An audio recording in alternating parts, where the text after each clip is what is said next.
All right. We got two elephants in the room today, not just one. Two of them.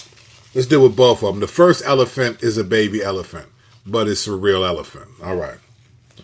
The first elephant in the room is you, this camera right here. This camera has been focused breathing. Focused breathing. It'll like focus and get out of focus and focus, get out of focus and focus, get out of focus. So I'm going to try to keep up with it, but I prompt it. See what I mean? See what I mean? It's playing with me. That's the enemy. Focus breathing. All right. So I can't help that. Working on getting the new camera and all that stuff. All right. Second elephant in the room. Let's talk about this one, man. Listen, what I'm about to say, as a matter of fact, no genuine Christian thinks they do this. No, but we're going to unpack what's really going on underneath, all right? No genuine Christian. I've been a pastor for almost 15 years. I've counseled people. I have to go after my own heart, my family. I've counseled people for a long time, and I promise you, no one realizes what's going on underneath, what lies beneath. And so we're going to get into it. So the name of this episode is called I'm Allowed to Sin When fill in the blank. All right. Now we're going to talk about what lies beneath. So I want to walk you through. I'm about to give you 15 plus years of pastoral counseling in maybe 15 minutes. All right. Hopefully. All right.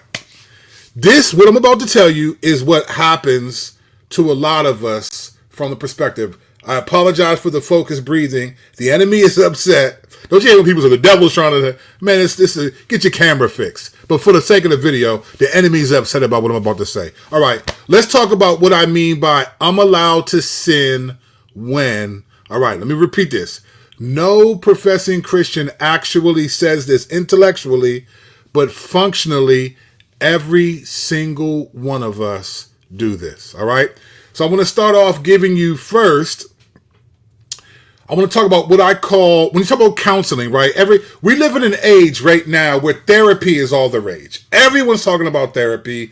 Go get therapy. And in the last couple of years, there's been somewhat of an attack on biblical counseling or pastors not being equipped to handle trauma and so forth and all of that. That very well may be true for some people. I know I've been counseling for a long time, certified in some things, and I've walked people through a lot. So I wouldn't put myself in that category. I'm not trying to be arrogant. I'm trying to be accurate. However, there are people who don't know how to counsel. Even therapists don't know how to counsel. But over the last few years, we have seen a rise in what I call the forever methods of modern counseling. All right, let me explain what I mean to help you understand the whole point of I'm allowed to sin when fill in the blank. All right. The forever methods of modern counseling. We live in the day and age now where people will want to see a therapist more than their pastor. But let's be clear. If you go to a therapist, you're going to spend about 50 minutes for about $200 to $500, depending on the skill of the therapist, what they charge, or whatever your insurance will cover, for 50 minutes. And that counseling could be helpful. There are some good therapists there, but there are also some therapists who need you to keep coming. So the counseling takes on some level, a forever process of examining all these aspects of your childhood. Now, some people got offended when I said this in another context, but there are times when I've had to help people undo some of the stuff that they learned in counseling, even when the counselors were Christian. There is a forever method of modern counseling which wants people to keep coming back forever and ever, trying to uncover what's happening, why are you doing this, and the trauma that you're experiencing.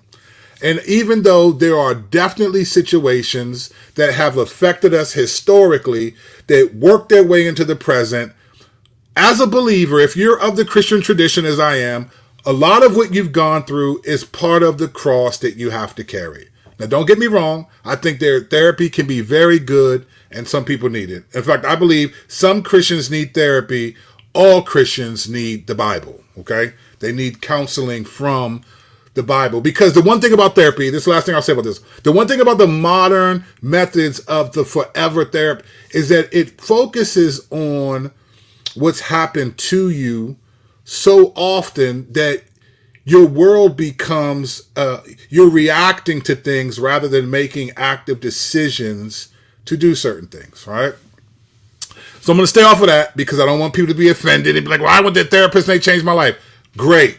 But that's not what I'm talking about. I think if you're a Christian, every single thing that you go boils down to what this episode is about. I'm allowed to sin when fill in the blank. All right, so let me give you 4 words, and then I'm going to walk you through what I mean by these 4 words and how it connects to you and I in our minds having I'm allowed to sin when fill in the blank. All right, here are the 4 words. Consider, justify, agree, and act. All right? Consider, justify, agree, and act.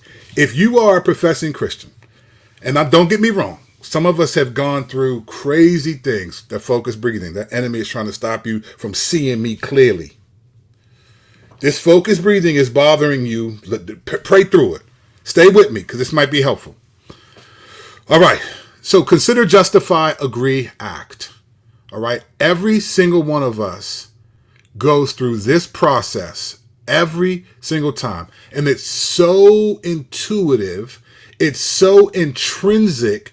It's so a part of we don't even realize it. But this is the 4-step process that you and I go through. Everyone. It's not even just anyone. You and I go through. If you're a believer, this is the 4-step process that the Bible explains that we go through whenever we commit a sin, right? Doesn't matter if whatever trauma we've experienced, whatever we've been through, if we choose to sin, if we sin, then this is the process in which it happens. Consider, justify, agree, and act. All right, now let's walk through the Bible passage that I'm getting this from, and then we'll break this down, all right? James 1, 14 and 15 simply says this. Now remember, this is the Word of God. James is explaining to us what happens, all right? Here's what he says. But each person is tempted when he is lured and enticed by his own desire. Then desire, when it has conceived, gives birth to sin, and sin, when it is fully grown, brings forth death. All right? So here James has lured. Let's look at these. Here's what he says. Lured, enticed, conceived, grown. All right? Lured, enticed, conceived, grown. Let's look at the verse one more time. Each person is tempted. When you're tempted to sin, you're lured and enticed by his own desire. All right? Then desire, when it has conceived, right? When you start to get pregnant, gives birth to sin. So it's giving you this analogy, this sort of pregnant analogy. Pregnancy to conception to pregnancy, to delivery. And sin, when it is fully grown, brings forth death. Okay. This is what James says. It says, lured, enticed, conceived, and grown. All right? Here are the 4 words I gave you. Consider, justify, agree, act. All right, let me break this down. Let's start with lured. It says that each person is tempted when he is lured, right? When you're lured, when the temptation is trying to draw you in, it wants you to take its consideration, to consider it, to consider giving in to whatever the temptation is, no matter what it is. It doesn't matter if it's a reaction to immediate trauma or immediate circumstances, whether it's someone cut you off on the road or whether it is a long process of healing from some pain. Someone sinned against you a while ago, and no one's downplaying that. But whenever we make decisions to sin, we have to consider it. There is some temptation that is wanting us to consider. And this is what James talks about when you're lured. You are considering. Temptation is like, hey, listen, man, you've had a long day. You're tired. You don't got time for this, right? You don't got time for this. Or, hey, You're a grown man. Don't let nobody talk to you. Whatever it is, the temptation is trying to get you to consider what it is, right? Then James says, when he is lured, when he's considering and enticed, right? You're enticed. This is the huge one. Enticed is the huge one. Enticed by his own desire, okay? You're lured, you're pulled away, you're considering whatever temptation is saying. Then you're enticed, right? You're enticed by it. It becomes something that you desire to do. You want it. When you get enticed, you're starting to justify why you should do it. You're starting to justify. It could be anything. There could be any kind. We'll get to this in a second, but you're trying to justify it. So you're lured, you're considering the temptation, and now you're getting enticed. You're justifying it, right?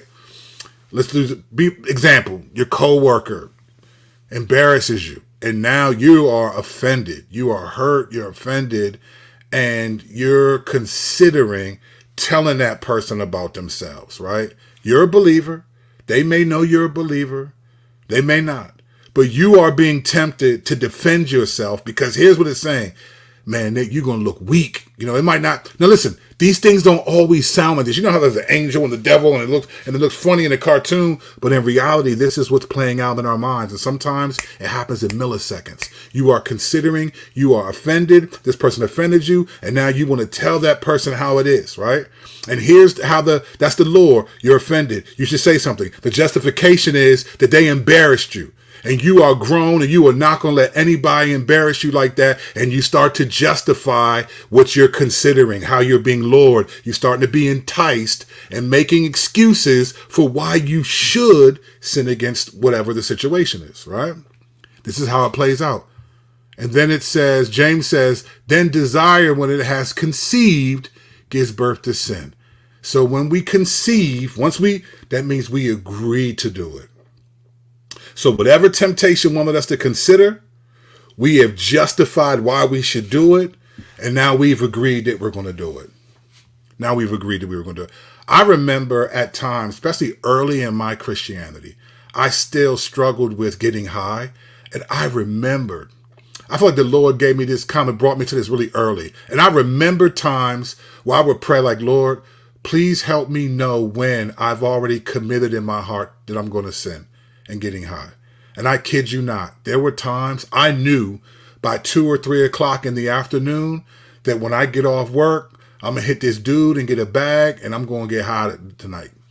I just knew it. Like whatever I had already justified. Now I wasn't as aware of the steps I'm talking through right now back then, but I had already known in my heart, man, I'm just in the mood. I just want to smoke tonight. I'm telling you, every single one of us have this phrase in our minds. I'm allowed to sin when fill in the blank.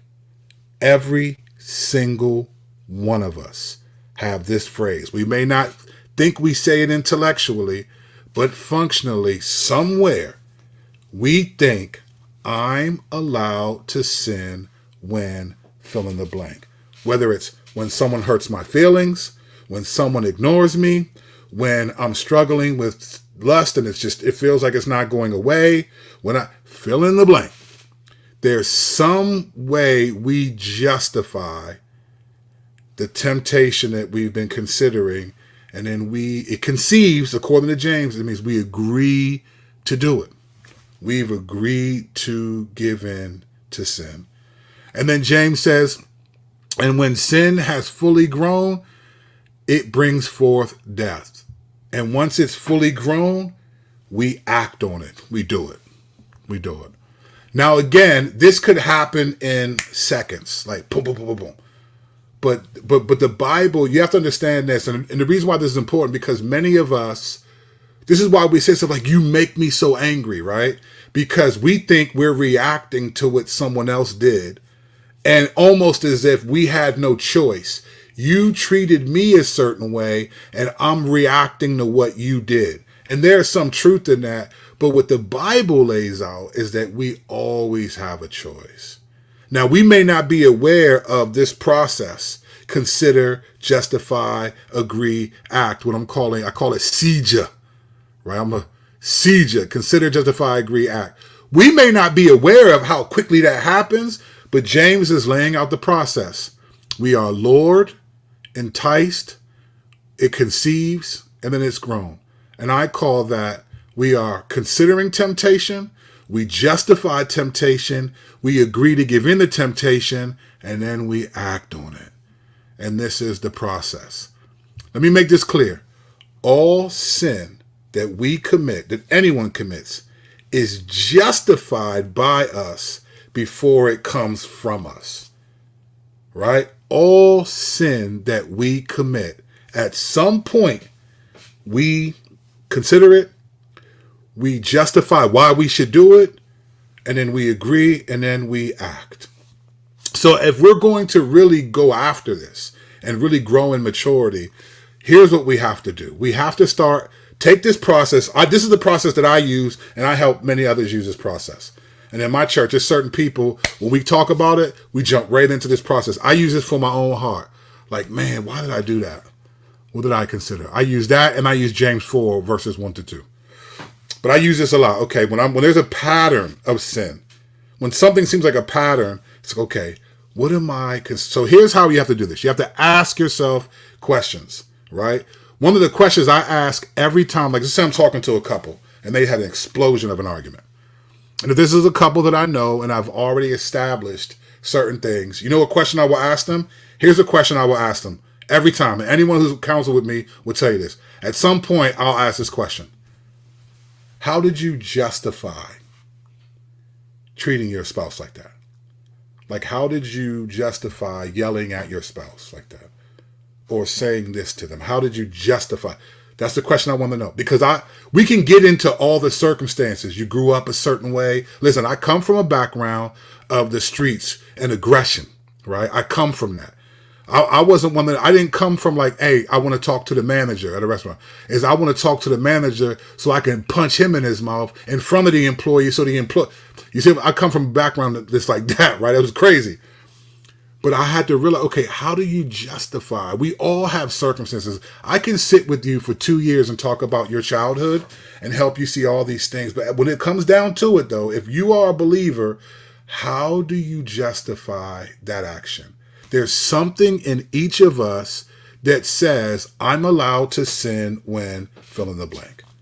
So I'm talking to couples, and I ask this all the time. And I remember telling a couple recently, like, look, essentially what you're saying to God is, Lord, I don't have to obey you in the way that I treat my wife when she treats me a certain way. I'm allowed to sin against her and you when she doesn't respect me. And this is what's the toughest part about being a Christian is not what eschatological position you have or the toughest thing about being a Christian is Jesus does not ever give us any reason to justify attitudes and actions outside of the fruits of the Spirit, right? Outside of the fruits of the Spirit. We're never allowed to do that. At my church, I have a question that is famous. People, as a matter of fact, some ladies in my church gave me a plaque with this question that says, what fruit of the Spirit is that? That's a question that I use all the time. And this is how I cultivate conviction. I grow in conviction by saying, man, what fruit of the Spirit is that? What fruit of the Spirit was that? Because if I don't think that way, then whatever I say and do, I've justified it. So if I got offended at my wife or anyone, and I yell at them or I say something to them, or even if I keep it in myself and I'm just angry, I feel justified. We have to justify sin in order to do it. That's how we get away with it. But when we start saying, okay, how did I justify that? What were the thoughts that I had that I said, I'm allowed to sin against you, Lord, when this happens? When I'm allowed to sin in lust and pornography and whatever when I'm tired, when I've been having a long day. You see, we don't like to put it as plain as that because we try to find so many reasons to justify why we say things or why we do things or why we think things. We don't want to deal with the fundamental reality. And I would rather not stand before God and have him say, fam, this was as simple as this. You felt like you were allowed to sin when your spouse didn't, when you didn't get the promotion, when I didn't answer the prayer that you prayed, when you didn't have the marriage you wanted, when your children didn't do what they're supposed to do. Whenever it is, somehow we justify. So we have to ask the question, how did I justify this action? How did I justify that? Another question that I think you need to ask yourself, and these are questions that I ask myself and others. What is temptation? Like, say someone comes to me and they've been in a conflict, and I say, okay, let's go back, let's review what happened. Okay, you come home, your spouse says this, and then you responded sinfully and said this. Okay, let's go back. What was the temptation? What was it about what they said? What was temptation wanting you to consider? Right? How was it luring you? What did it want you to consider because they said that? And then you have to think, you have to do some work, because we do things in such cinematic fashion, cinematic movies, cinematic SIN, right? I got bars, I rap too, right? We do things in cinematic fashion. So to us, it's like a movie, everything's happening. But we have to go back and now examine the movie. What was it about what this person said or did that, to me, what was I thinking? How did I get over it? And sometimes it's like, I feel like, often, you know what it is often, particularly in marriages, it's often, I don't trust the grace of God in my spouse. And so I feel like it doesn't matter. I'm going to, whatever, when they said this to me, it's like, boom, it's always a problem. And then the other one, the biggest one in interpersonal relationships is this. If I try to honor the Lord, or if I ask for forgiveness first or humble myself, this person's going to think they can keep doing this.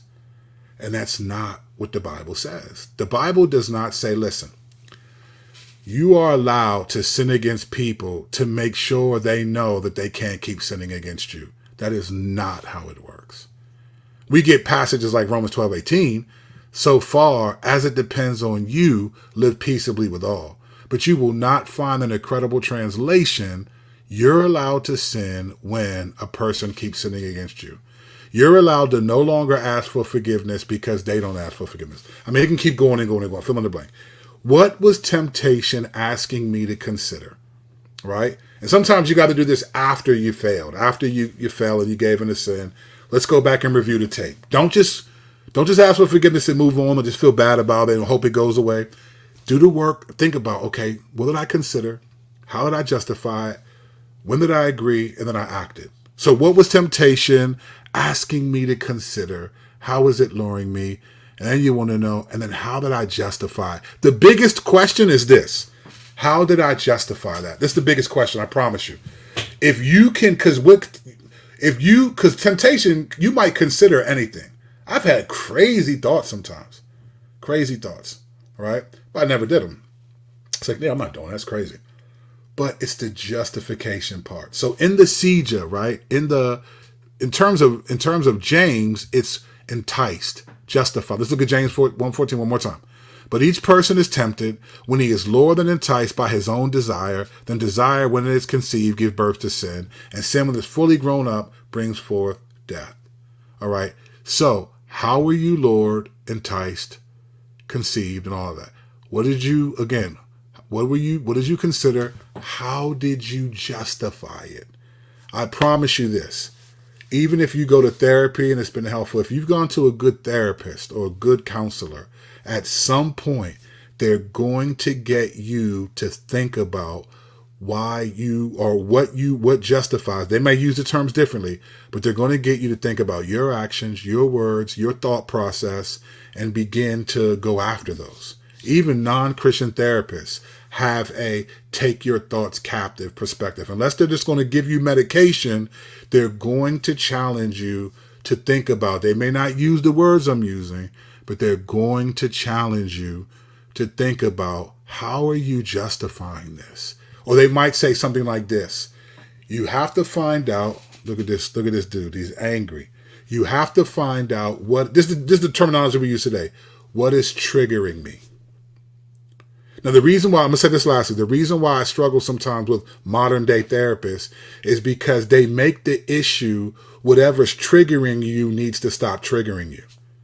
But here's the problem with that.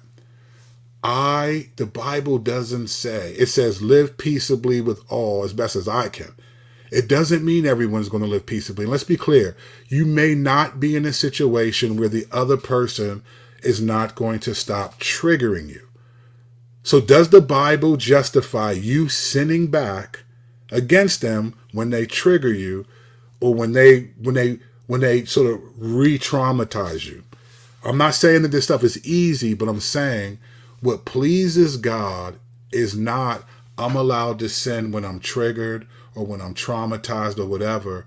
It's I'm allowed to sin never. So I need to figure out if this is an ongoing thing, what am I considering and how am I justifying my sinful responses against God and against this person? If you do this, if we do this, you and I need to do this too. If we do this, I guarantee you our lives will change in a way that honors the Lord. But as long as we keep looking at or not realizing that we justify our sinfulness, it'll always be about who's triggering us and that they need to stop triggering me. And it's like, you know what? People trigger the Lord all the time. They triggered the Lord all the time. And he wasn't like, man, look, I ain't dying for none of these folks if they keep it up. Nah, that's not what he did. And that's not what you and I are supposed to do. So I'm allowed to sin when, fill in the blank. Fill in that blank for you. When do you say I'm allowed to sin in pornography? When I'm tired, when I've been fighting all day and it's still the temptation is strong. I'm allowed to sin against my spouse in anger when they didn't put the dishes away. Or I'm allowed to sin when my children don't obey me instantly. I'm allowed to sin when, fill in the blank. That statement should bring conviction to you, and it can also bring discernment to you when you know, okay, in my mind, I justify sinning when I asked my family to do the chores and they didn't. When I've been fighting lust all day and it's still strong when I come home. I'm tired. I have COVID and I feel sick and I'm weak. I'm fill in the blank. But it would be helpful for you to figure that out. All right. My sermon's done for today too. So I only got work on the Sherman. So I might just touch it up a little bit, but I'm done for the day. So I figured I'd drop a video. If it's helpful, cool. It might not be. What do I know? I don't know what I'm talking about. What do I know? I'm just a dude that's been counseling people for almost 20 years and hasn't helped anyone in his whole life. I don't know. It could be you can't handle the two, fam. All right? Appreciate y'all. Hit the subscribe button. Like and subscribe to the channel. And make sure you remember I'm not allowed to sin when boom. You know what I'm saying? Appreciate y'all. Thank you. Thank you. Thank you. Gracias.